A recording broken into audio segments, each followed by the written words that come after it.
Do I really look like a guy with a plan? Do I really look like a guy with a plan?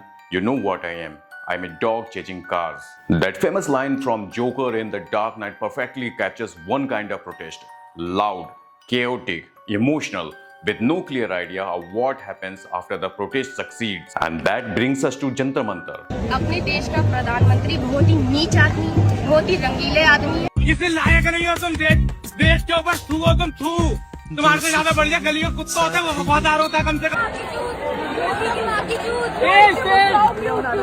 Modi ने करा क्या? भोसड़ी के नौज melody की चूत में कुत्ते के अलावा। When the protest was taking place there, people arrived from different parts of India. Camera captured scenes that raised serious questions about the movement, abusive language, disorder, dramatic confrontation, and at times an atmosphere that looked less like a focused political movement and more like a chaotic gathering. But the biggest question remained, what exactly was the plan? Because protesting is easy, getting attention is easy, but explaining what you actually want, how you intend to achieve it, and what happens next, that's the difficult part. And then comes the interesting twist. A similar protest is now taking place in Jharkhand. So naturally, you would expect the same faces, the same energy, the same outrage, and same people who were so visible during the Jantar Mantar episode. But suddenly, where are they? Where are the people who were everywhere before? Where are the loud voices? Where are the self-proclaimed warrior of the movement?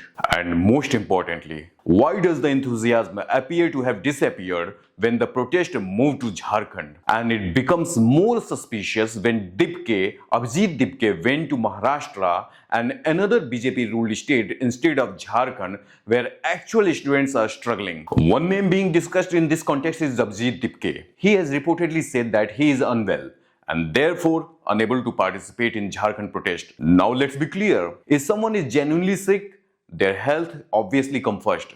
But the political question doesn't disappear, because when a movement claims to represent a large cause and the most visible supporters suddenly become absent when the location changes, people are naturally going to ask, was the commitment to cause or was it just a commitment to the spectacle? That's where the real debate begins. Maybe this isn't about one person, maybe it's about political culture where social media visibility becomes more important than actual ground level work. A protest gets attention, a video goes viral, people shout slogans, influencers comment, everyone gets their few minutes of fame. But when camera moves somewhere else, who remains? That's the test.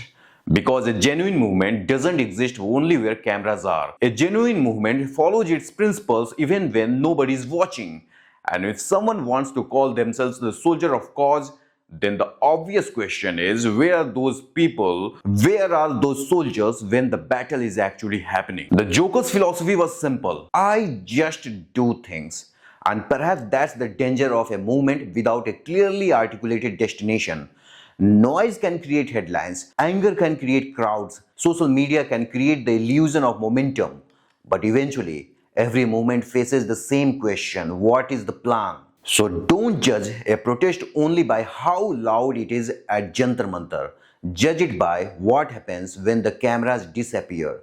Judge it by who actually shows up. And judge it by whether the people demanding change are willing to stand by their cause everywhere, not just where the spotlight is brightest.